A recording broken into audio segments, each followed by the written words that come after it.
Sir ನಮಸ್ಕಾರ. ನಮಸ್ಕಾರ. ನಮಸ್ಕಾರ. ದಿನಾಂಕ ಬಳಗದ ಕಗ್ಗ ಸಂವಾದಕ್ಕೆ ತಮಗೆ ಆತ್ಮೀಯವಾದ ಸ್ವಾಗತ ನಮ್ಮೆಲ್ಲರಿಂದ. ಆಯ್ತು ಆಯ್ತು ಮೇಡಮ್. ಇವತ್ತು ಒಂದು ವಿಶೇಷವಾದ ದಿನ ಸರ್, ಗ್ರಹಣ ಕಾಲ, ಸೂರ್ಯನಿಗೆ ಗ್ರಹಣ. ಅದಕ್ಕೆ ಸಂಬಂಧಪಟ್ಟ ಹಾಗೆ ಒಂದು ಕಗ್ಗವನ್ನ ತಗೊಂಡ್ ಬಂದಿದ್ದೀನಿ. ಅದಕ್ಕಿಂತ ಮೊದಲು ನಾನು ನಿಮ್ಮ ಪರಿಚಯ ಮಾಡ್ಕೊಡ್ಲೇಬೇಕು ನಮ್ಮೆಲ್ಲ ಕಂಪನಾಂಕಿಗಳಿಗೆ. 3 ವಿಷಯಗಳಲ್ಲಿ ಅದ್ಭುತವಾದ ಒಂದು ಸಾಧ್ಯತೆ ನಿಮ್ಮಿಂದ ಸಾಧ್ಯವಾಗಿದೆ. ಅದು ಪ್ರವಚನ, ವ್ಯಾಖ್ಯಾನ, ಪೌರೋಹಿತ್ಯ. ವಿದ್ವಾನ್ GS ಗಣಪತಿ ಭಟ್ಟ ಅವರ ಹತ್ರ ನಾನು ಮಾತಾಡ್ತಿದ್ದೀನಿ. ಸಂಸ್ಕೃತ ವಿದ್ವಾಂಸರಾಗಿ ಅಮೃತ ಕಾಲೇಜಿನಲ್ಲಿ ಚಿತ್ರದುರ್ಗದಲ್ಲಿ ಕರ್ತವ್ಯದಲ್ಲಿದ್ದೀರಿ ನೀವು. ಸರ್, ಬಹಳ ಖುಷಿಯಾಗತ್ತೆ. ನೀವು ಒಂದು ವಿಶೇಷವಾದ ಒಂದು ವಸ್ತು ವಿಷಯವನ್ನ ಆಯ್ಕೆ ಮಾಡಿಕೊಂಡು ಅದರ ಬಗ್ಗೆ ಅಧ್ಯಯನ ಮಾಡಿದ್ದೀರಿ. ಅದು ಅಲಂಕಾರ ಶಾಸ್ತ್ರ, ಆನಂದವರ್ಧನನ ಧ್ವನ್ಯಾಲೋಕ ಇರಬಹುದು, ಕಾವ್ಯಶಾಸ್ತ್ರದ ಏನೆಲ್ಲ ವಿಷಯಗಳನ್ನ ಗೋಕರ್ಣದಲ್ಲಿ ಅಧ್ಯಯನ ಮಾಡ್ತೀರಿ. ಆಮೇಲೆ ಮೈಸೂರು ವಿಶ್ವವಿದ್ಯಾಲಯದಿಂದ ಸಂಸ್ಕೃತ ಅಧ್ಯಯನವನ್ನು ಮಾಡಿದ್ದೀರಿ. ಈಗ ಸಂಸ್ಕೃತ ವಿದ್ವಾಂಸರಾಗಿ ಕಾಲೇಜಿನಲ್ಲಿ ಕೆಲಸ ಮಾಡ್ತೀರಿ. ಅದ್ರ ಜೊತೆಗೆ ನೀವು ಪ್ರವಚನ, ವ್ಯಾಖ್ಯಾನ, ಪೌರೋಹಿತ್ಯ ಅಂತ ನಾನು ಮೊದಲೇ ಹೇಳಿದೆ. ಪ್ರವಚನ, ವ್ಯಾಖ್ಯಾನ ಸರಿ ಸರ್, ಪೌರೋಹಿತ್ಯ ಕೂಡ ನಿಮ್ಮ ಒಂದು ಬದುಕಿನ ಭಾಗವಾಗಿದೆ ಅಂದ್ರೆ ಅದು ಕುಟುಂಬದಿಂದ ಬಂದದ್ದ ಅಥವಾ ಹೇಗೆ ಸರ್? ಅದು ಒಂದು ನಮ್ಮ ವಂಶ ಪುರೋಹಿತರಿದ್ದೆಯೇ, ನನ್ನ ಅಣ್ಣನೂ ಕೂಡ ದೊಡ್ಡ ವಿದ್ವಾಂಸರೇನೆ. ಆಮೇಲೆ ನನಗೆ ಅನ್ಸಿರೋದು, ಈ ಮಂತ್ರಗಳನ್ನ ಉಚ್ಚರಿಸ್ತಾ ನಾವೊಂದು ಸಮಾಜ ಸ್ಥಿತಿಗೆ ಏರೋದಕ್ಕೆ ಒಂದು ದಾರಿ ಸಿಗುತ್ತೆ. ಯಾವಾಗಲೂ ಆಗಿತ್ತು. ಈಗ ಕರ್ತೃಗಳು ಸಂಭಾವನೆ ಕೊಟ್ಟು ನಮ್ಮನ್ನು ಕಳಿಸಿಬಿಡ್ತಾರೆ, ಆದ್ರೆ ನಮಗೂ ಅದರಲ್ಲಿ ಫಲ ಪ್ರಯೋಜನ ಇದೆ ಅಂತ ನಾನು ಕಂಡುಕೊಂಡಿದ್ದೀನಿ. ಆಮೇಲೆ ಕನಿಷ್ಠ ಆಸ್ತಿಕತೆ ಉಳಿಬೇಕು ಅಂದ್ರೆ ನಾವು ಆ ವೃತ್ತಿಯಲ್ಲಿ ಪ್ರಾಮಾಣಿಕತೆಯನ್ನ ತೋರಿಸಬೇಕು, ಧರ್ಮ ಜಾಗೃತಿ ಆಗ್ಬೇಕು, ಧರ್ಮ ಉಳಿಬೇಕು, ಮತ್ತೆ ನಾವು ಆಚರಿಸಿ ತೋರಿಸಬೇಕಾದದ್ದು. ಹಾಗಾಗಿ ಜನತೆ ಅದನ್ನ ಮುಂದುವರಿಸಬೇಕು. ಯಾಕೆಂದ್ರೆ ಇದು ನಮ್ಮದಲ್ಲ, ಋಷಿ ಪರಂಪರೆಯಲ್ಲೇ ಬಂದಿರುವಂತಹದ್ದು, ಈ ಮಣ್ಣಿನ ಗುಣ ಅದು ನಿಜವಾಗಿ. ಆದ್ರಿಂದ ಬಹಳ ಖುಷಿ ಆಯ್ತು ಸರ್. ಇವತ್ತು ಗ್ರಹಣ ಕಾಲ. ನಿಮಗೆ ಕುಮಾರವ್ಯಾಸ ಭಾರತವೂ ಇಷ್ಟ, ಜೈಮಿನಿ ಭಾರತವೂ ಇಷ್ಟ, ಹಾಗೇನೆ ಮಂಕುತಿಮ್ಮನ ಕಗ್ಗ ಅಂದ್ರೆ ಬಹಳ ಪ್ರೀತಿ ನಿಮಗೆ. ನಾನು ಇವತ್ತು ಕಗ್ಗದಲ್ಲೇ ಒಂದು ಸಾಲು ಗ್ರಹಣ ಹೇಗೆ ಆ ಗ್ರಹಣ ಕಾಲದಲ್ಲಿ ಆಗುವಂತ ಸನ್ನಿವೇಶ ಇದೆ ಅದ್ರ ಬಗ್ಗೆ ಬರುವಂತದ್ದನ್ನೇ ಕಗ್ಗವನ್ನ ಆಯ್ಕೆ ಮಾಡ್ಕೊಂಡಿದ್ದೀನಿ. ಸರಿಯಾದ ವ್ಯಕ್ತಿಯ ಜೊತೆ ನಾನು ಮಾತಾಡ್ತಿದ್ದೀನಿ ಅಂತ ಅನ್ನೋದು ನನ್ನ ಖುಷಿ. ಅದ್ರ ಜೊತೆಗೆ ನೀವು ಶಂಕರ ಭಗವತ್ಪಾದರ ವಿಚಾರಗಳನ್ನ ಅನೇಕ ವೇದಿಕೆಗಳಲ್ಲಿ ಈಗಾಗಲೇ ಹಂಚ್ಕೊಳ್ತಾ ಬಂದಿದ್ದೀರಿ. ನನಗೆ ಗಣಪತಿ ಭಟ್ರನ್ನ ಪರಿಚಯ ಮಾಡಿಸಿದ ರವಿ ಸರ್ ಅವ್ರಿಗೆ, ರವಿಕುಮಾರ್ ಅವರು ನಿಮ್ಮ ಊರಿನವರೇ, ಅವರಿಗೆ ನಾನು ಮೊದಲು ನಮಸ್ಕಾರ ತಿಳಿಸಿ ಇವತ್ತಿನ ಕಗ್ಗವನ್ನ ಆರಂಭ ಮಾಡ್ತೀನಿ. ತಾವು ಕೂಡ ಅದ್ರ ಬಗ್ಗೆ ಮಾತಾಡ್ಬೇಕು ಅಂತ ಕೇಳ್ಕೊಳ್ತೀನಿ. Thank you. ಇವತ್ತಿನ ಕಗ್ಗ ಹೀಗಿದೆ ಸರ್, 387ನೆಯ ಕಗ್ಗ. ಒಳ್ಳೆಯ ಪದ್ಯ ಅನ್ನೋ ಶಬ್ದಗಳಿಗೆ ಅರ್ಥವೇ ಇಲ್ಲ. ಕಾರಣ ಏನು ಅಂದ್ರೆ, ಶ್ರೀಮಂತ ಸಾಹಿತಿ ತಮ್ಮ ಅನುಭವವನ್ನ ಕಗ್ಗದಲ್ಲಿ ಡಿ.ವಿ.ಜಿ ಅವರು ತೋರಿಸಿದ್ದಾರೆ. ಹಾಗಾಗಿ ಇದು ಒಳ್ಳೆ ಪದ್ಯ, ಇದಲ್ಲ ಅಂತ ಹೇಳೋ ಹಾಗೆ ಇಲ್ಲ. ಹೌದು, ಪ್ರತಿಯೊಂದು ಅಲ್ಲವೇ ರತ್ನಗಳೇ. ಹಾಗೆ ಹಾಲಿನಿಂದ ಈ ಅಂಶ ಮಾತ್ರ ಒಳ್ಳೇದು ಅಂತ ನಾವು ಹೇಳೋದಕ್ಕೆ ಬರೋದೇ ಇಲ್ಲ. ಹಾಗೆ ಅದೊಂದು ಕ್ಷೀರ ಸಮುದ್ರನೆಯ ಭಾವ ಸುಂದರ ಅಂತ ಹೇಳ್ತೀವಲ್ಲ ಸರ್, ಹಾಗಾಗ್ಬಿಟ್ಟಿದೆ ನಮ್ಮ ಇಡೀ ಪುಸ್ತಕ. ಹೌದು ಹೌದು ಹೌದು ಹೌದು, ಖನಿಜ ಅದು, ಖನಿಜ ನಿಜ.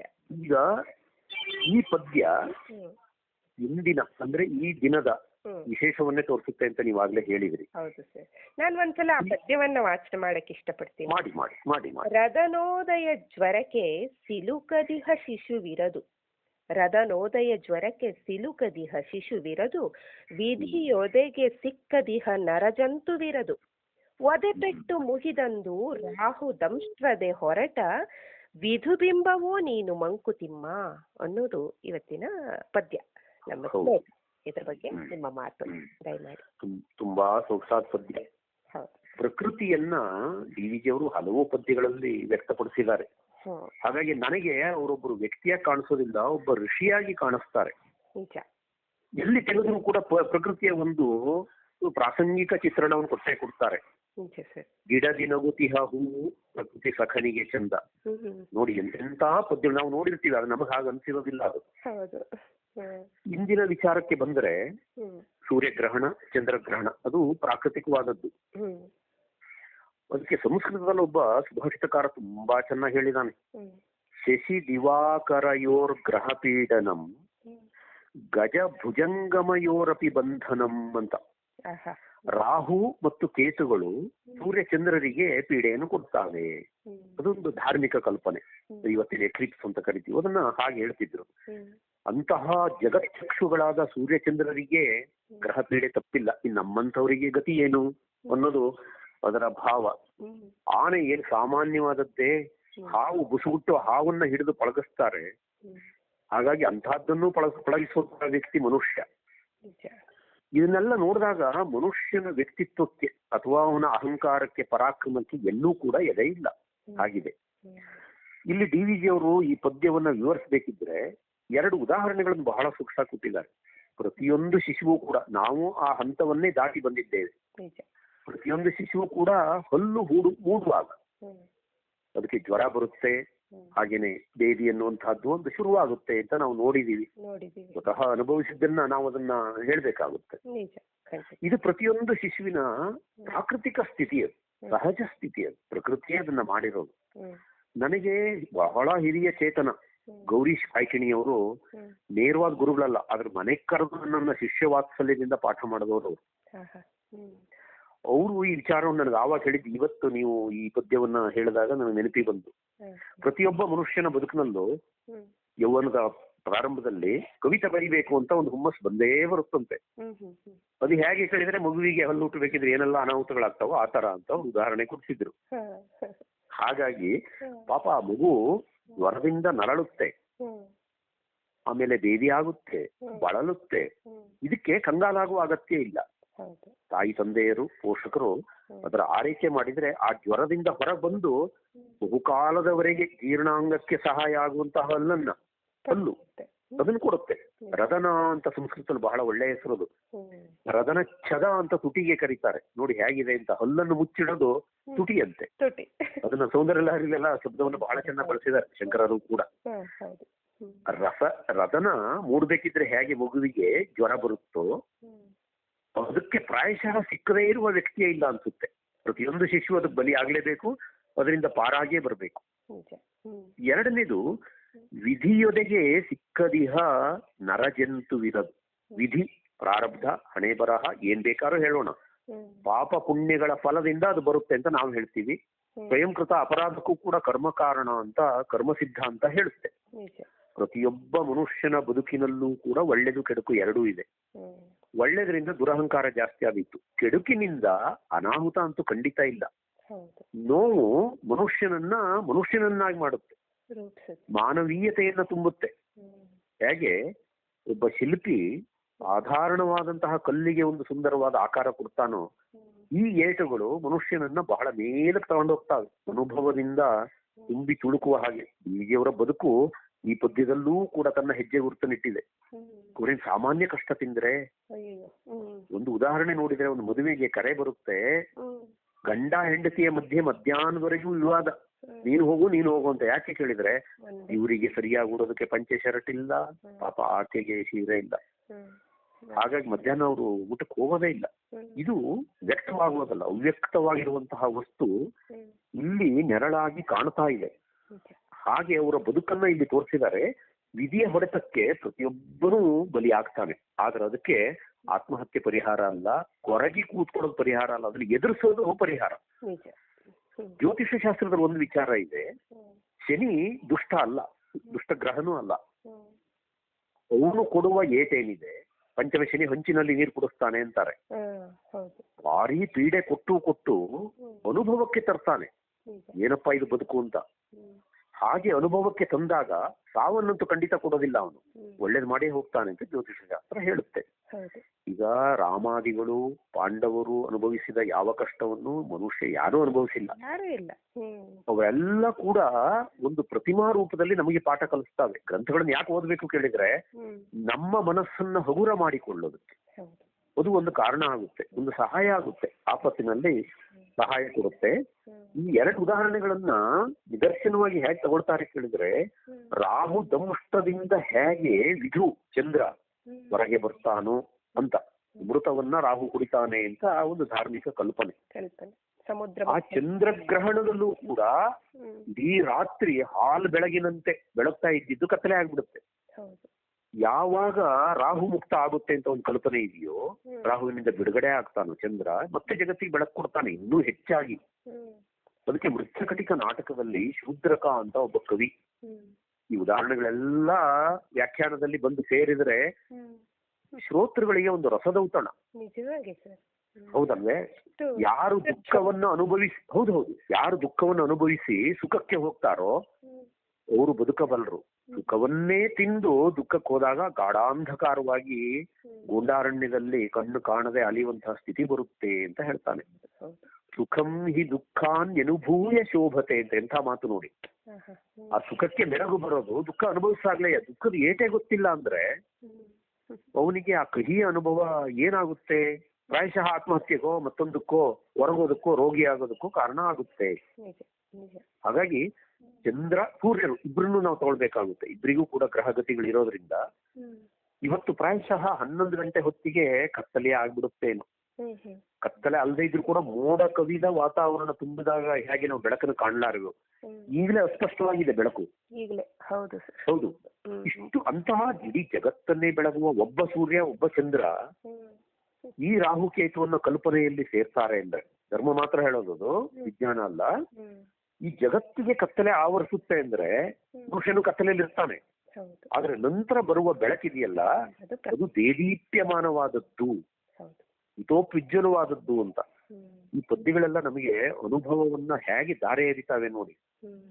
ಸೂರ್ಯಚಂದ್ರರನ್ನು ನೋಡಿ ನಮ್ಮ ಬದುಕನ್ನ ನಾವು ಸರಿ ಮಾಡ್ಕೋಬೇಕು ಅಲ್ವೇ? ಈ ಪ್ರಕೃತಿಯನ್ನ ನೋಡಿ ನೋಡಿಯೇ ಮನುಷ್ಯ ಪ್ರತಿಯೊಂದರಲ್ಲೂ ಪಾಠವನ್ನು ಕಲಿಬೇಕು ಅಂತ. ಖಂಡಿತ. ನಾವು ಪ್ರಕೃತಿಯ ಮಡಿಲಲ್ಲೇ ಬೆಳೆದವರು. ಇಡೀ ಸಂಗೀತ ಶಾಸ್ತ್ರ ಬೆಳೆದು ನಿಂತಿರೋದೇ ಪ್ರಕೃತಿಯಲ್ಲಿ. ಉದಾಹರಣೆಯಾಗಿ ನವಿಲನ್ನ ಕೂಗೋದನ್ನ ಒಬ್ಬವನು ಗಮನಿಸಿರ್ತಾನೆ, ಅದರಿಂದ ಒಂದು ರಾಗವನ್ನ ನಿರ್ಮಾಣ ಮಾಡಿದ್ನೋ ಉತ್ಪತ್ತಿ ಆಯ್ತು. ಹಾಗೆ ಆನೆ ಗೀಳಿಡೋದನ್ನ ತಗೊಂಡು ಸಂಗೀತದಲ್ಲಿ ಒಂದು ರಾಗವನ್ನ, ಹೀಗೆ ಎಲ್ಲಾ ಪ್ರಕೃತಿಯ ಮಡಿಲಲ್ಲಿ ಬೆಳೆದ ವ್ಯಕ್ತಿ ಇವತ್ತು ನಾಡಲ್ಲಿ ಸೇರ್ಕೊಂಡ್ಬಿಟ್ಟಿದ್ದಾನೆ, ಕಾಡಿಂದ ದೂರವಾಗಿ. ಹಾಗಾಗಿ ಆರೋಗ್ಯಾದಿಗಳು, ಮಾನಸಿಕ ಸ್ಥಿತಿ ಎಲ್ಲವೂ ನಮ್ದು ಕಡಿಮೆ ಆಗಿದೆ. ಇದನ್ನ ನಾವು ಪಾಠ ಹೇಗೆ ಕಲಿಬೇಕು? ಮತ್ ಪ್ರಕೃತಿಗೆ ವಾಪಸ್ ಆಗಕ್ ಆಗೋದೇ ಇಲ್ಲ. ಮರಳಿ ಮಣ್ಣಿಗೆ ಅನ್ನೋದು ಕೇವಲ ಶಬ್ದ ಆಯ್ತು. ಯಾಕೆಂದ್ರೆ ಇವತ್ತು ಪ್ರಕೃತಿಯನ್ನ ನಾವು ಎಲ್ಲಿ ನೋಡ್ಬೇಕು? ಕಾಂಕ್ರೀಟ್ ಕಾಡಲ್ಲಿ ಎಲ್ಲಿ ನೋಡೋದಕ್ಕೆ ಸಾಧ್ಯವಿದೆ? ಹಾಗಾಗಿದೆ. ಡಿವಿಜಿಯವರ ಅನುಭವವನ್ನ ನಾವು ಕೂಡ ಜೀವನದಲ್ಲಿ ಅಳವಡಿಸ್ಕೋಬೇಕು. ಅಷ್ಟು ಸೊಗಸಾದ ಶಬ್ದಗಳು, ಸಂದರ್ಭಗಳು, ಇವು ನಮಗೆ ನಿಜವಾದ ಬದುಕಿನ ಪಾಠಗಳು ಅಂತ. ನನಗೆ ಈ ಕುತೂಹಲ ಇದೆ ಸರ್, ಈ ಸೂರ್ಯಗ್ರಹಣ, ಚಂದ್ರಗ್ರಹಣ ಆಗ್ಲಿಕ್ಕೆ ನಮ್ಮ ಧಾರ್ಮಿಕ ಗ್ರಂಥಗಳು ಹೇಳ್ತವೆ ಸಮುದ್ರ ಮಥನದ ಕಾಲದಲ್ಲಿ ನಡೆದ ಒಂದು ಘಟನೆಯಿಂದ ಈ ರಾಹುಕೇತು ಇಬ್ಬರೂ ಕೂಡ ಕೋಪಗೊಂಡು ಏನೋ ಸೂರ್ಯನನ್ನು ಹಿಡಿತಾರೆ, ಚಂದ್ರನನ್ನು ಹಿಡಿತಾರೆ ಅಂತ. ಅದ್ರ ಬಗ್ಗೆ ನಮಗೆ ಸ್ವಲ್ಪ ತಿಳಿಸ್ಕೊಡ್ಬಹುದೇ ಅಂತ. ನೋಡಿ, ಸಮುದ್ರ ಮಥನ ಆಯ್ತು. ರಾಕ್ಷಸರು ದೇವತೆಗಳ ಜೊತೆ ಸೇರಿಯೇ ಸಮುದ್ರ ಮಥನ ಮಾಡಿದ್ದು. ಹೌದು. ಅಮೃತ ಪಡೆಯೋದೇ ಉದ್ದೇಶ. ಅದಕ್ಕೊಬ್ಬ ಸುಭಾಷಿತಕಾರ ಹೇಳ್ತಾನೆ, ಅವರ ಗುರಿಯೇ ಅಮೃತ ಪಡೆಯೋದು. ಅಮೃತ ಪಡೆಯುವವರೆಗೆ ಅವರು ಶ್ರಮವಿಲ್ಲದೆ ದುಡಿದು ಬಿಟ್ರು. ಅಮೃತ ಪಡೆದ ಮೇಲೆ ಅದನ್ನು ನಾವು ಹೊಡ್ಕೊಳ್ಬೇಕು ಅಂತ ರಾಕ್ಷಸೀಯ ಪ್ರವೃತ್ತಿ ಅಂತ ಅರ್ಥ. ಅದು ರಾಕ್ಷಸರು ಅಂದ್ರೆ ರಾಕ್ಷಸೀಯ ಪ್ರವೃತ್ತಿ. ಅದು ಮುಂದಾದಾಗ ಅದನ್ನ ಅವ್ರಿಗೆ ಕೊಡಬಾರದು ಅನ್ನೋ ದುಷ್ಟ ಶಕ್ತಿ, ಅದು ಕೊಡಬಾರದು ಅನ್ನೋ ಉದ್ದೇಶಕ್ಕೆ ವಿಷ್ಣು ಏನ್ ಮಾಡ್ತಾನೆ, ತನ್ನ ಚಕ್ರದಿಂದ 2 ತುಂಡನ್ನು ಮಾಡ್ತಾನೆ. ರಾಹುಕೇತುಗಳಾದವು. ಒಂದಕ್ಕೆ ತಲೆ ಮಾತ್ರ, ಇನ್ನೊಂದಕ್ಕೆ ಈ ಬಾಲ. ಹಾಗಾಗಿ 1 ಭಾಗ 2 ಭಾಗ ಹೇಗಾಯ್ತು, 1 2 ಆಯ್ತು. ಅದು ದ್ವೇಷವನ್ನು ಇಟ್ಬಿಡುತ್ತೆ ಸೂರ್ಯಚಂದ್ರರಲ್ಲಿ ಅಂತ. ಕಾರಣ ಏನು ಅಂದ್ರೆ, ಇವತ್ತೂ ಕೂಡ ವೈಜ್ಞಾನಿಕವಾಗಿ ಕಾಳಿದಾಸನು ಅದನ್ನ ಶಾಕುಂತಲದಲ್ಲೂ ಹೇಳಿದಾನೆ, ಚಂದ್ರನಲ್ಲಿ ಅಮೃತಾಂಶ ಇದೆ ಅಂತ. ಅಮೃತಾಂಶ ಅಂತಾನು ಕರೀತಾರೆ ಕೋಶದಲ್ಲಿ. ಖಂಡಿತ. ಅಂದ್ರೆ ಅಮೃತವಾದ ಅಂಶ ಕಿರಣಗಳು ಅಂತ. ಇದು ಎಷ್ಟು ಸತ್ಯ ಕೇಳಿದ್ರೆ, ಇಂದಿಗೂ ಕೂಡ ಈ ಗಿಡಮೂಲಿಕೆಗಳು ಚಂದ್ರನಿಂದ ಅಂಶವನ್ನ ತಗೊಂಡು, ಅಮೃತಾಂಶವನ್ನ ತಗೊಂಡು ಆರೋಗ್ಯಕರವಾದಂತಹ ಔಷಧಿ ಸಸ್ಯಗಳಾಗ್ತಾವೆ ಅಂತ. ಹಾಗಾಗಿ ಅಮೃತವನ್ನು ಕುಡಿಯೋದಕ್ಕೆ ಈ ದುಷ್ಟಶಕ್ತಿಗಳು ದಾಳಿ ಮಾಡ್ತಾವೆ. ಸೂರ್ಯ ಅಂತೂ ಆಯ್ತಲ್ಲ, ಜಗತ್ತನ್ನೇ ಕಾಪಾಡುವಂತವನು. ಹಾಗಾಗಿ ರಾಹು ಕೇತುಗಳು ಅನ್ನೋದು ಈ ರೀತಿಯ ಕಲ್ಪನೆಯಲ್ಲಿ ನಮಗೆ ಬಂದಿರೋದು. ಆದ್ರೆ ಇಂದಿನ ವಿಜ್ಞಾನದಲ್ಲಿ ನೋಡಿದ್ರೆ ಭೂಮಿ, ಸೂರ್ಯ, ಚಂದ್ರ ಇವುಗಳ ಸಮರೇಖೆಯನ್ನ ಹೇಳೋದ್ರಿಂದ ಅದು ಧರ್ಮಕ್ಕೆ ಮಾತ್ರ ಸೀಮಿತ ಅಂತ ನಾವು ಇಟ್ಕೊಂಡ್ರೆ ಏನು ತಪ್ಪಿಲ್ಲ ಅಲ್ವೇ? ವಿಜ್ಞಾನವೂ ಬೇಕು, ಧರ್ಮವೂ ಬೇಕು. ಬೇಕು. ಅದನ್ನ ಡಿವಿಜಿಯವರೇ ಹೇಳಿದ್ದಾರೆ.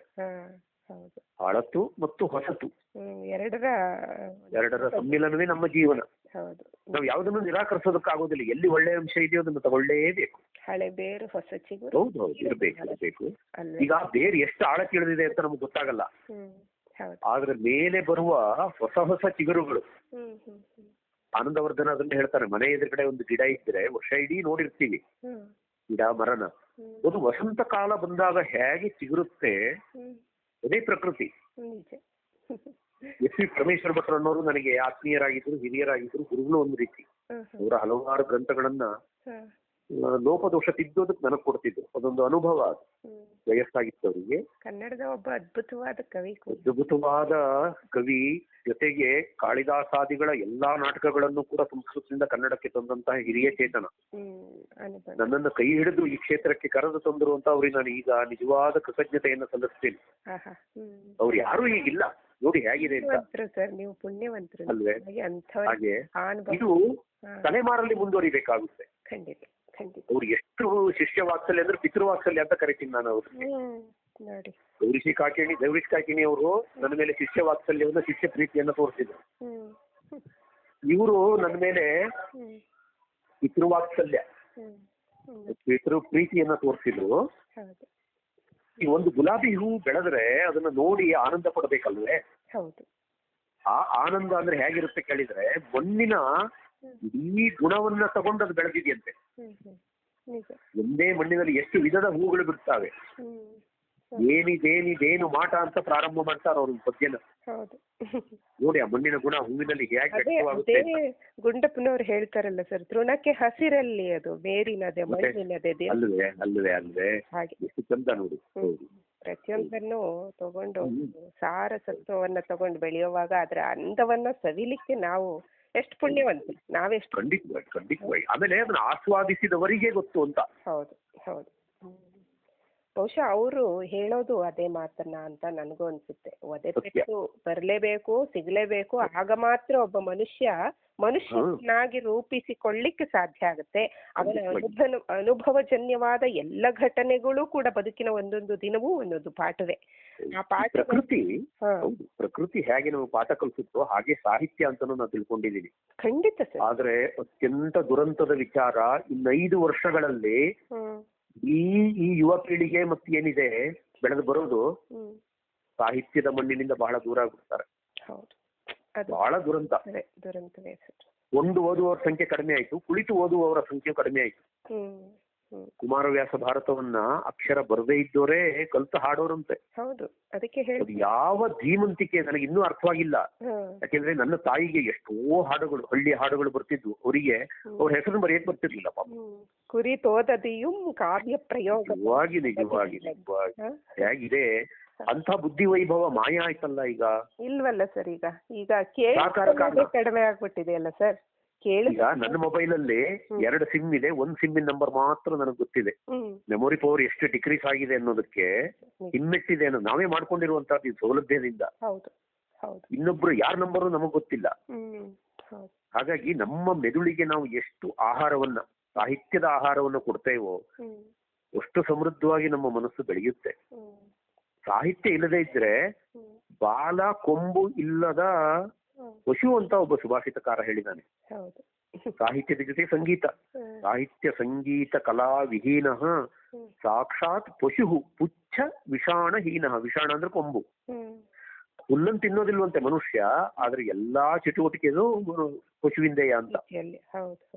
ಒಂದು ಸುಭಾಷಿತ ಮನುಷ್ಯನನ್ನ ಬದಲು ಮಾಡಬಹುದು. ನನಗೆ ಕಗ್ಗ ಮತ್ತು ಒಂದು ಸುಭಾಷಿತ ಗ್ರಂಥವನ್ನ ಅಕ್ಕಪಕ್ಕದಲ್ಲಿಟ್ರೆ ಅಥವಾ ಒಂದು ತಕ್ಕಡಿಯಲ್ಲಿಟ್ರೆ ಸಮದೂಗ್ತಾವೆ ಅಂತ ಅನಿಸ್ತಾ ಇದೆ. ಅಲ್ವೇ? ಎಂತೆಂತ ಮಾತುಗಳು ಸುಭಾಷಿತದಲ್ಲೂ ಕೂಡ ನಮಗೆ ಆ ಎಲ್ಲ ಮಾತುಗಳು ಬದುಕಿನ ಮಾರ್ಗದರ್ಶನ ಸೂತ್ರಗಳೇ ಪ್ರತಿಯೊಂದು ಕೂಡ. ಹಾಗೆ ನಿಮ್ಮಂಥವರ ಅನೇಕರ ಈ ಪ್ರವಚನಗಳನ್ನ ಕೇಳಿಯೇ ಈ ಏನು ಬುದ್ಧಿಗೆ ಏನು ಒರೆ ಹಚ್ಚೋದು ಅಂತಾರಲ್ಲ, ಆ ತರದ ಒಂದು ಸನ್ನಿವೇಶ ಸೃಷ್ಟಿಯಾಗಿದೆ ಅಂತ ಹೇಳಿದ್ರೆ ಅಂದ್ರೆ ನಮ್ಮ ಕಾಲದವರಿಗೆ ನಮ್ಮ ತೇಜಸ್ಸು ಖಂಡಿತವಾಗಿ ಖಂಡಿತವಾಗಿ. ಅದನ್ನ ಬಹುಶಃ ನಮ್ಮ ಮಕ್ಕಳಲ್ಲಿ, ನಮ್ಮ ಮುಂದಿನ ಪೀಳಿಗೆ ಬೇಕಾಗಿರೋದು ನಮ್ಮೆಲ್ಲರ ಕರ್ತವ್ಯ. ಈಗ ಇಂದಿನ ಪಾಠಶಾಲೆಗಳಲ್ಲಿ ಇಂತಹ ಯಾವ ಚಟುವಟಿಕೆಯು ನಡೀತಾ ಇಲ್ಲ ಅನ್ನೋದು ಮತ್ತೊಂದು ದುರಂತ. ಹೌದು. ಅವ್ರಿಗೆ ಅದನ್ನ ಕೊಟ್ಟಿಲ್ಲ ಅಂದ್ರೆ ಮುಂದುವರಿಯೋದು ಹೇಗೆ? ಅದು ಮನೆಯಲ್ಲಿ ಆ ವಾತಾವರಣ ಇಲ್ಲ. ಖಂಡಿತ ಹೌದು. ಹಾಗಾಗಿದೆ. ಆದ್ರೆ ನೀವು ಅದ್ಭುತವಾದ ಕೆಲಸವನ್ನು ಮಾಡ್ತಿದ್ದೀರಿ ಸರ್. ಪ್ರವಚನ ಮಾಡೋದಿರಬಹುದು ಮತ್ತು ಏನೋ ಒಂದು ಸಣ್ಣ ಸಾಹಿತ್ಯ ಸೇವೆ. ಶಾರದೆ ನಾಲಗೆಯ ತುದಿಯಲ್ಲಿ ನರ್ತನ ಮಾಡುವವರೆಗೆ ಇದು ನಡೀತಾ ಇರುತ್ತೆ ನಿಮ್ಮಂತವರ. ಹಾಗಾಗಿ ಇದಿಷ್ಟು ಕೂಡ ಸರಸ್ವತಿ ಅನುಗ್ರಹ ಅಂತ ನಾನು ಸ್ಥಿರವಾಗಿ ಆ ದೇವಿಗೆ ವಂದಿಸ್ತೀನಿ. ದೇವೀಂ ವಾಚಮಜನಯಂತ ದೇವಾಹ ತಾಂ ವಿಶ್ವರೂಪಾ ಪಶವೋ ವದಂತಿ ಅಂತ ದೇವಿ ಸೂಕ್ತ ಅಂತಂದಿದೆ. ಅದರಲ್ಲಿ ಇಡೀ ಆ ವಾಗ್ದೇವಿಯ ಅವತಾರವನ್ನ ಹೇಳ್ತಾರೆ, ಆಕೆಯ ಕೊಡುಗೆಯನ್ನ ಹೇಳ್ತಾರೆ. ಸಾಹಿತ್ಯ ಅನ್ನೋದು ಸರಸ್ವತ್ಯ ಸ್ತನದ್ವಯಂ ಅಂತ. ಸಾಹಿತ್ಯ ಮತ್ತು ಸಂಗೀತ ಎಂತೆಂತ ಕಲ್ಪನೆ ನಿಜವಾಗ್ಲು ಮುಗಿಯೆಲ್ಲ ಜುಮ್ ಅನ್ನುತ್ತೆ. ಸಾಹಿತ್ಯ ಮಥ ಸಂಗೀತಂ ಸರಸ್ವತ್ಯ ಸ್ತನದ್ವಯಂ ಅಲ್ಲ. ಅಶ್ಲೀಲದ ಪ್ರಶ್ನೆ ಇಲ್ಲ. ಸಾಹಿತ್ಯ ಇರೋದೇ ಹಾಗೆ. ಹೇಗೆ ತನ್ನೆರಡು ಸ್ತನಗಳಿಂದ ತಾಯಿ ಮಗುವನ್ನ ಹೇಗೆ ಬೆಳೆಸ್ತಾಳೋ ನೋಡಿ, ಅದು ಹೇಗೆ ಬೆಳೆಯುತ್ತೆ ಅಂತ. ಅದಕ್ಕೆ ನನ್ನ ಹಾಗೆ ಬೇರೆ ಇಲ್ಲ. ಕೇವಲ ತಾಯಿಯ ಎದೆ ಹಾಲನ್ನ ಅನುಭವಿಸಿ ಅದು ಬೆಳೆಯುತ್ತೆ ಅಂದ್ರೆ ಈ ಸಾಹಿತ್ಯ ಮತ್ತು ಸಂಗೀತ ಎರಡೂ ಕೂಡ ಸರಸ್ವತಿಯ ಎರಡು ಸ್ತನಗಳು ಅಂತ ಯಾವ ಪುಣ್ಯಾತ್ಮ ಬರೆದ್ಬಿಟ್ಟಿದ್ದಾನೆ. ಅನುಭವ ಅದು ಕೂಡ. ಅದರಿಂದ ಸಿಕ್ಕ ಅಮೃತವನ್ನ ನಾವು ಮೈಗೂಡಿಸ್ಕೋಬೇಕು ನಮ್ಮ ನರನಾಡಿಗಳಲ್ಲಿ. ರಕ್ತದ ಕಣ ಕಣದಲ್ಲಿ ಸಾಹಿತ್ಯ ಇದ್ರೆ ಮಾತ್ರ ನಾವು ಬದುಕಬಹುದು. ಆದ್ರೆ ಪಶು ಪ್ರವೃತ್ತಿಯಿಂದ ದೂರ ಆಗ್ಬೇಕಲ್ವೇ? ಹಾಗಾಗಿ ಹೌದು ಸರ್, ತುಂಬಾನೇ ಒಳ್ಳೆಯ ಅಂಶಗಳನ್ನ ನೀವು ಇವತ್ತು ಹೇಳಿದ್ರಿ. ಒಂದು ಒಳ್ಳೆಯ ಪ್ರವಚನ ಇದು ನಮಗೆ ಸಿಕ್ಕಿದ್ದಿವತ್ತು ರಕ್ತದ ಬಗೆಗೆ. ಸಂತೋಷ ಪಟ್ರಿ. ನಿಜವಾಗಿ ಸರ್, ನನಗಂತೂ ಬಹಳ ಸಂತೋಷ ಆಯ್ತು ಸರ್. ನಿಮ್ಮ ಎಲ್ಲ ಸುಭಾಷಿತ ಇರಬಹುದು, ನೀವು ಹೇಳಿದ ಎಲ್ಲ ಸಾಲುಗಳು. ಇಂತಹ ಪ್ರಯತ್ನವನ್ನ ನೀವು ಮಾಡಿ ಜನಮನಕ್ಕೆ ಅದನ್ನು ತಲುಪಿಸ್ತಾ ಇದ್ದೀರಲ್ಲ, ಅದು ನೀವು ಮಧ್ಯವರ್ತಿಗಳು ಅನ್ನೋ ಶಬ್ದ ಬಳಸಬಾರ್ದು. ಅದು ಒಂದು ಸಾಹಿತ್ಯದ ಸ್ವರೂಪವೇ ಅಲ್ವೇ? ಇಂದಿನ ತಾಂತ್ರಿಕತೆಯಲ್ಲಿ ಇದರಿಂದ ನಾನು ಉಳಿಯುತ್ತಾ ನೋಡೋಣ ಅನ್ನೋದೊಂದು ಪ್ರಯತ್ನ ಇದು. ಪ್ರಯತ್ನ ಅಲ್ವೇ? ಆಗ್ಲಿ ಮಾಡಿ. ಏನೇನು ನಡೆದಿಹುದು ವಿಜ್ಞಾನ ಸಂಧಾನ ಅಂತ ನಮ್ಮ ಕಂಡಕ್ಟರ್ ಹೇಳ್ಬಿಡ್ತಾರಲ್ಲ, ಮಾನವನ ಕೊರಳಿಗೆ ನೇಣಾಗುವಂಥದ್ದನ್ನ ನಾವು ಸರ ಮಾಡ್ಕೊಳ್ಳೋದು, ಮಾಲೆ ಮಾಡ್ಕೊಳ್ಳೋದು ಅಷ್ಟೇ. ಹಾರ ಆಗ್ಬೇಕು. ಹಾಗೆ. ಧನ್ಯವಾದ ಸರ್, ಇಷ್ಟು ಹೊತ್ತು ಜೊತೆಗೆ ಮಾತಾಡಿದ್ದಕ್ಕಾಗಿ ನಿಮಗೆ ನಮಸ್ಕಾರ. ಮತ್ತೊಮ್ಮೆ ರವಿ ಸರ್ ಅವ್ರಿಗೂ ಕೂಡ ನಿಮ್ಮನ್ನು ಪರಿಚಯಿಸಿದ್ದಕ್ಕಾಗಿ ಧನ್ಯವಾದ. ನಾನು ಕೂಡ ಅವರಿಗೆ ಅಭಿನಂದನೆಯನ್ನ ಸಲ್ಲಿಸ್ತೀನಿ. ಧನ್ಯವಾದ. ಅವರು ಕೂಡ ಸಾಹಿತ್ಯ ಪರಿಚಾರಕರು. ಅವರ ಕ್ಷೇತ್ರ ಅದಲ್ಲ ನೋಡಿ. ಇದನ್ನ ನಾವು ಮೆಚ್ಚಬೇಕಾದದ್ದು. ಎಲ್ಲೋ ಕೂತ್ಕೊಂಡು ದುಡ್ಡೆಣಿಸುವ ವ್ಯಕ್ತಿ ಸಾಹಿತ್ಯವನ್ನ ತಮ್ಮ ಬದುಕಿನಲ್ಲಿ ಬಳಸ್ಕೊಂಡಿದ್ದಾರೆ ಅಂದ್ರೆ ನಾವು ಇದೇ ಕ್ಷೇತ್ರದಲ್ಲಿ ಮುಳುಗಿ ಹೇಳ್ತಾ ಇದೀವಿ. ನಮ್ಮದು ಶೂನ್ಯ. ನಾನು ಅದನ್ನು ಮೆಚ್ಕೊಳ್ತೀನಿ ಖಂಡಿತವಾಗಿ. ಹೌದು ಸರ್, ಅಲ್ವೇ? ಪ್ರವೃತ್ತಿ ವೃತ್ತಿ ಬೇರೆ ಬೇರೆ ಆಗಿರೋದನ್ನ ನಾವು ಗಮನಿಸಿದ್ರೆ ಅವ್ರು ನಿಜವಾಗಿ ತುಂಬಾ ಎತ್ತರದಲ್ಲಿ ನಿಲ್ತಾರೆ. ಕಾಳಿದಾಸ ಅದೇ ಮಾತನ್ನ ಹೇಳಿದಾನೆ, ಯಸ್ಮಿನ್ ದ್ವಯಂ ಶ್ರೀಶ್ಚ ಸರಸ್ವತಿ ಚ ಅಂತ. ಯಾವ ವ್ಯಕ್ತಿಯಲ್ಲಿ ಲಕ್ಷ್ಮೀ ಸರಸ್ವತಿಯರು ಒಟ್ಟಿಗಿರ್ತಾರೋ ಎಂತ ಅಪರೂಪ ಅಂತದು. ಅಪರೂಪ ಅಲ್ವೇ? ಅದು ರವಿ ಸರ್ ಅಲ್ಲಿದೆ. ಹಾಗಾಗಿ ಅವರಿಗೆ ಆ ಮೂಲಕ ನಾನು ಅಭಿನಂದನೆಯನ್ನು ಸಲ್ಲಿಸ್ತೀನಿ. ಧನ್ಯವಾದ ಸರ್. ನನ್ನಂತವನ್ನು ಪರಿಚಯ ಮಾಡಿಕೊಟ್ಟಿದ್ದಾರೆ ನಿಮಗೆ. ಅಯ್ಯೋ, ನಿಮ್ಮಂತ ಮಹಾನ್ ವಿದ್ವಾಂಸರನ್ನ ನಮಗೆ ಪರಿಚಯ ಮಾಡಿಕೊಟ್ಟಿದ್ದಾರೆ ಅನ್ನೋದು ನನ್ನ ಖುಷಿ ಕೂಡ, ನನ್ನ ಸಂತೋಷ, ಅದು ನನ್ನ ಸಂಭ್ರಮ. ಆದ್ರೆ ಅದೇ ಒಂದು ದೈವ ಪ್ರಜ್ಞೆ. ಆಗ್ಲಿ ಸರ್. ಸಂತೋಷಂ ಜನಯೇತ್ ಪ್ರಾಜ್ಞಃ ತದೇವೇಶ್ವರ ಪೂಜನಂ ಅಂತ. ಈ ಸಂಸ್ಕೃತ ಕಲ್ತವರಿಗೆ ಇದೊಂದು ಕೆಟ್ಟ ಚಾಳಿ ಮೇಡಮ್. ಇಲ್ಲ ನಿಜ, ಇಲ್ಲ ನೀವು ಹೇಳಿದ ಎಷ್ಟು ಒಳ್ಳೇದ್ ನೋಡಿ. ಹೌದು, ಅದೇ ನಮಗೆ ಈಶ್ವರನ ಪೂಜೆ. ನಾಲ್ಗೆ ತುದಿಯಿಂದ ಬರಬೇಕು, ಪುಸ್ತಕ ನೋಡಿ ಹೇಳೋದಲ್ಲ. ಅನುಭವಜನ್ಯ ಅನ್ನೋದು ಆವಾಗ ಹೇಳ್ತೀವಿ. ಆವಾಗ ಈಗ ಕಾಳಿದಾಸ್ ಎಲ್ಲಿದಾನೋ ಏನೋ ಪಾಪ, ಅವನ ಗ್ರಂಥವನ್ನ ಅಚ್ಚಿ ಮಾಡಿ ಅವನಿಗೆ ಯಾರು ರಾಯಲ್ಟಿ ಕೊಟ್ಟವ್ರಿಲ್ಲ. ಏನು ರಾಜಸ್ಥಾನದಲ್ಲಿ ಒಂದು ಸನ್ಮಾನ ಮಾಡಿರ್ಬೋದು ಅಷ್ಟೇ. ಆದ್ರೆ ಇನ್ನೂ ಕೂಡ ಕಾಲಾಂತರದಲ್ಲಿ ಅವನ ಅಂತಹ ಅಮೋಘ ಗ್ರಂಥಗಳು ಯೂನಿವರ್ಸಲಿ ಫೇಮಸ್ ಅಂತ. ಹೌದು ಅಲ್ವೇ? ಸಾಹಿತ್ಯ ನಿಜವಾಗ್ಲೂ ಸಮುದ್ರ ಅಲ್ವೇ ಅಲ್ಲ ಮೇಡಮ್. ಅದೊಂದು ಬ್ರಹ್ಮಾಂಡ. ಅದಕ್ಕೆ ಆದಿ ಅಂತ್ಯ ಇದೆಯೇ? ಎಷ್ಟು ಮಗದಷ್ಟು. ಕಮಲೆ ನಾವೇನೋ ಉತ್ಪತ್ತಿ ಅಂತ ವಾಕ್ಯ ಸೂತ್ರವನ್ನ ಸೃಷ್ಟಿ ಮಾಡಿ ನೋಡಿ ನೋಡಿ ಅದು ಆ ಭಾಷೆಯಲ್ಲೇ ಸೊಗಸು. ಕನ್ನಡದಲ್ಲಿ ಅನುವಾದ ಬಂದ್ರೆ ಅಥವಾ ಇನ್ನೊಂದು ಭಾಷೆಗೆ ಹೋದಾಗ ಆ ಸೊಗಸು ಸಿಗೋದಿಲ್ಲ, ಸಿಗಲ್ಲ. ಹೌದು ಅಲ್ವೇ? ಅದು ಒಂದೊಂದು ಭಾಷೆಯ ನುಡಿಗಟ್ಟು ಹಾಗಿರುತ್ತೆ. ನಿಜ ನಿಜ. ಆಗ್ಲಿ ಸರ್, ನಿಮ್ಗೆ ಮತ್ತೊಮ್ಮೆ ಮಾತಾಡಿಸ್ತೀನಿ ನಾನು. ಇನ್ನೂ ನೀವು ನಮ್ಮ ಬಳಗದಲ್ಲಿ ಮಾತಾಡ್ಬೇಕು. ಧನ್ಯವಾದ ಸರ್, ಇಷ್ಟು ಹೊತ್ತು ಮಾತಾಡಿದ್ದಕ್ಕೆ. ನಮಸ್ಕಾರ. ನಮಸ್ಕಾರ.